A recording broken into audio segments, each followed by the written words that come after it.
Bonjour, je suis Simon de la librairie Amlire et aujourd'hui je vais vous présenter la sélection du 9e prix Thème Lire, donc qui est un prix de littérature ado.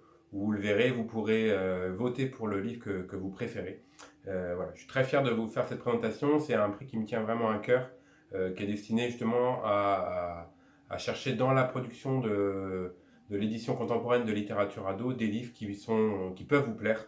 Donc vous allez voir, il y a plein de styles différents et c'est le sujet de cette présentation. On commence cette présentation avec En couple de Colline Pierret, publié chez Tinlao. En couple, ça raconte l'histoire de Baya. Baya, c'est une jeune fille de 17 ans qui est en couple, justement. Elle a un amoureux, tout se passe bien pour eux. Le garçon Miloche est vraiment quelqu'un de très sympa. Malgré tout, la première phrase de ce roman, c'est Je t'aime Miloche, mais je te quitte. Tout le roman va être le pourquoi de Je te quitte, de ce Je te quitte. C'est pas du tout seulement une romance, c'est vraiment un livre qui interroge cette notion de couple, cette notion de qu'est-ce que ça veut dire être ensemble, est-ce que ça veut dire s'effacer au détriment de l'autre, ou ça veut dire former quelque chose à deux. Voilà, cette jeune fille, elle se pose beaucoup de questions, et c'est le sujet de ce livre. C'est un livre qui en plus est pas mal féministe. Il parle de plein de sujets différents, comme le cinéma, comme comment dire, la vision de l'avenir aussi qu'on peut avoir. Et puis, sans remettre en question, il pose cette question de qu'est-ce que le mieux et pourquoi notre société en fait met tout le temps en valeur ce couple. Voilà, qu'est-ce qui se cache derrière ça. C'est vraiment un roman qui fait réfléchir et qui m'a beaucoup plu sur ces sujets-là. Ça s'appelle En couple. Souffle de Oriane Charpentier, publié chez Actes Sud. C'est un livre qui sent bon les vacances, en tout cas pour le début, puisqu'on va suivre l'histoire de Jeanne. Jeanne, c'est une jeune fille qui part en vacances avec sa mère, toute seule à la mer. Et c'est quelqu'un qui a un peu des soucis de sociabilité, c'est-à-dire qu'elle a du mal à aller vers les autres, à les rencontrer, à se faire des amis. Et donc pour elle, cette semaine de vacances, ça sonne un peu comme l'enfer. C'est-à-dire qu'elle a vraiment peur de trouver personne avec qui s'entendre. Un jour, elle décide quand même de quitter l'appartement pour faire plaisir un petit peu à sa mère et elle va se retrouver sur la plage où elle va rencontrer deux jeunes garçons. Et là, il se passe quelque chose. Enfin, les garçons sont très sympas. Il va se créer une amitié entre les trois, même peut-être un peu plus que ça. Et la vie de Jeanne va enfin changer. Elle va enfin réussir à se stabiliser un petit peu. Sauf qu'à un moment donné, l'un d'entre eux propose un défi un petit peu audacieux, on va dire, c'est qu'il sait que sur le port sont amarrés des bateaux et dont les propriétaires ne sont pas là. Et il va décider d'embarquer ses compagnons dans un périple où ils vont prendre un bateau, voler un bateau et partir 2 jours en fait sur la mer. Et évidemment que ça ne va pas du tout se passer comme il l'attendait. Ce ne sera pas une petite croisade simple. Donc c'est un roman à la fois qui parle de l'intime, qui parle des relations, mais qui a vraiment une partie plus de suspense que la deuxième partie du roman. Voilà, si vous aimez un peu ces romans un petit peu inquiétants, je vous conseille Ce souffle d'Oriane Charpentier. Grand passage de Stéphanie Leclerc, publié chez Syros. C'est un roman qui flirte entre le roman policier et le roman fantastique. C'est un livre où il y a une, euh, comment dire, une tonalité et puis une lourdeur en fait à travers l'histoire qui est vraiment excellente. Si vous aimez les histoires un peu poisseuses, voilà, je vous conseille vraiment ce livre. Grand Passage, ça nous raconte l'histoire de Loris. Loris, il habite dans un hameau qui s'appelle justement Grand Passage. Alors imaginez, c'est vraiment le tout petit village, le petit hameau qui est planté à flanc de montagne dans une forêt. Voilà, tout le monde se connaît, il y a des petites histoires qui se passent. Et Loris, en fait, ce garçon, il a une particularité, c'est que depuis l'enfance, il entend des voix. Enfin, en tout cas, il entend des voix. Il perçoit des voix. Il est persuadé que tout le monde les perçoit au début, puis finalement, il va se rendre compte qu'il n'y a que lui qui les perçoit. Sauf que ces voix, c'est un peu particulier parce qu'il n'entend que les voix des personnes qui sont mortes. C'est comme ça qu'il va découvrir que la voix de son grand-père qu'il entend depuis son enfance, bah, ce n'est pas normal de l'entendre. Euh, les choses vont se corser un petit peu quand il va commencer à entendre la voix de son ami, d'une amie qu'il a, en fait, qui a à peu près son âge, sauf que son ami vient de disparaître. C'est-à-dire qu'on a perdu sa place, il y a un avis de recherche pour la retrouver, et lui commence à entendre sa voix. Donc forcément, nous, en tant que lecteurs, on se demande ce qui s'est passé. Le roman bascule du coup dans le roman policier. C'est extrêmement bien fait puisque tout au long du roman, en fait, la pression monte, on ne sait pas du tout ce qui s'est passé. on va découvrir un peu, on mène l'enquête en fait un petit peu avec lui. Et puis en même temps, il y a ces éléments un peu fantastiques qui surplombent le roman. C'est vraiment un texte qui est très très fort, qui nous prend et qui nous enrobe en fait dans cet environnement très particulier. Donc si vous aimez à la fois le roman policier, mais aussi tout ce qui a à voir un peu avec le policier, avec le thriller, vraiment je vous conseille ce roman Grand Passage de Stéphanie Leclerc. C'est publié chez Syros et c'est un livre qui a déjà gagné des prix, notamment la Pépite Fiction ado, c'est-à-dire que c'est le meilleur roman ado lors du Salon Montreuil, qui est le plus gros salon de littérature jeunesse. Les Désaccordés d'Anne Cortet, publié à l'École des loisirs. C'est un très beau roman de vie de tous les jours. Voilà. On va suivre Zoé. Zoé, c'est une jeune fille qui vit avec son père. Et son père, qui est musicien, change de lieu de vie tous les 3-4 ans. On comprend que la mort de sa femme, en fait, l'a vraiment marqué. Et donc Zoé est bien obligée de suivre. Alors ça veut dire pour elle qu'elle change d'établissement scolaire tous les 3 ans, qu'elle a du mal à s'attacher avec les gens qu'elle rencontre, et puis elle ne sait pas combien de temps elle va rester, donc voilà, elle a créé autour d'elle une petite protection en fait par rapport à ça. Sauf que quand elle arrive, sa protection va voler en éclats, puisque tout de suite elle se lie d'amitié avec une jeune fille qui est un peu son opposé, autant elle est discrète, secrète, elle ne sait pas faire de vagues, autant son amie est très exubérante, elle parle fort, elle est tout le temps présente, et elle va un peu la sortir de son quotidien un petit peu morose. Il y a une très belle relation qui se crée entre les deux, et puis il y a deux garçons qui viennent s'ajouter à ça, une sorte de quatuor comme ça, à la fois amical mais un petit peu amoureux. Enfin, il y a plein de choses qui vont se passer par rapport à ça. Sauf que derrière ces 4 personnages, chacun d'entre eux a vraiment des failles. La plus marquante, c'est l'ami de Zoé, qui est atteint d'une maladie et qui va commencer à perdre ses cheveux. Et c'est comment surmonter ces épreuves-là avec les autres, puisque là, les autres sont très présents. Il va y avoir vraiment une espèce de sororité et puis d'amitié qui se crée entre les personnages qui font qu'ils vont pouvoir dépasser justement leurs problèmes. C'est un texte qui est très doux, très bienveillant, qui fait du bien, vraiment, on le referme, on a envie de croire en la vie et puis aux autres. Voilà, c'est un roman assez rare, parce que c'est vrai qu'en littérature ado, on a souvent des romans un petit peu chocs. Là, c'est vraiment un roman qui fait du bien, un peu comme un bon film du dimanche soir. En tout cas, voilà. Si vous avez envie de passer un très beau moment, je vous conseille vraiment ce titre, Les Désaccordés d'Anne Cortet. En plus, il y a de très belles illustrations à l'intérieur de Pedrosa, de Cyril Pedrosa. Donc voilà, ça s'appelle Les Désaccordés d'Anne Cortet, à l'École des loisirs. Waterback de Charles Marzaguil, publié chez Slalom. C'est une dystopie. Donc une dystopie, c'est un livre qui se passe dans le futur, dans lequel souvent il y a eu une crise climatique, une crise politique. C'est un peu l'apocalypse. Les plus connus, vous les connaissez sûrement, c'est Hunger Games, Divergente, Le Labyrinthe, tout ça, ce sont des dystopies. Ou plus anciennement 1984 de George Orwell. Dans celle-ci, il y a eu 2 guerres mondiales de l'eau, c'est-à-dire que l'eau est devenue la denrée la plus rare et la plus chère de notre planète.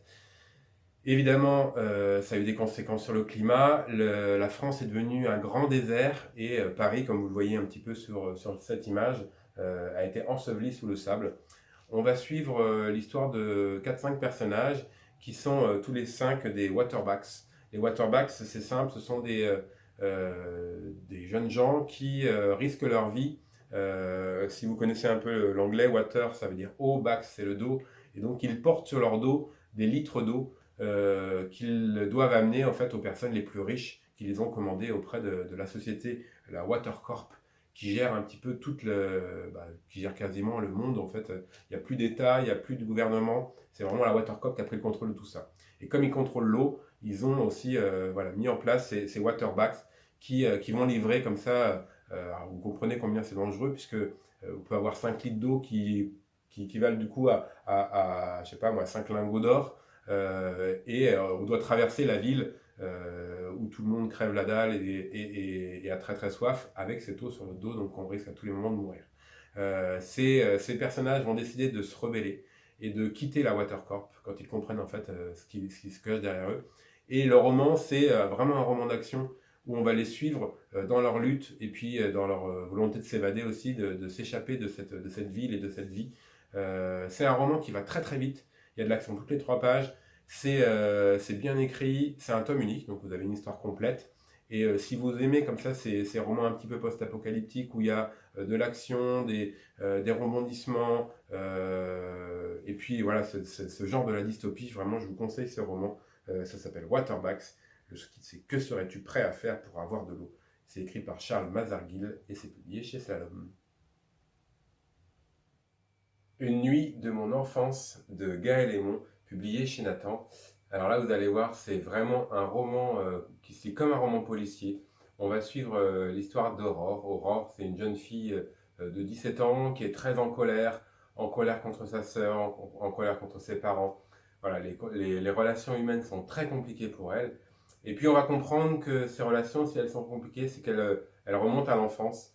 En gros, petit à petit, on va avoir des petites bribes d'informations. On comprend qu'Aurore, à 6 ans, elle a sans doute provoqué un accident. Alors on ne sait pas ce qui a suivi cet accident, mais on comprend que c'est très très grave. Et tous ces souvenirs vont lui revenir en tête quand elle va recroiser le chemin de Trevor. Trevor, c'est un jeune garçon d'origine anglaise, et on comprend qu'il était présent lors du drame quand elle avait 6 ans, donc leur destin est complètement lié. Donc tout le roman, ça va être un long processus de flashback où on apprend des petites choses au fur et à mesure, avec vraiment une tension qui est celle du roman policier. Et puis en même temps, comme le dit le titre, Une nuit de mon enfance, on comprend que dans ce titre-là se cachent beaucoup de secrets. Et c'est aussi un roman qui parle des secrets familiaux.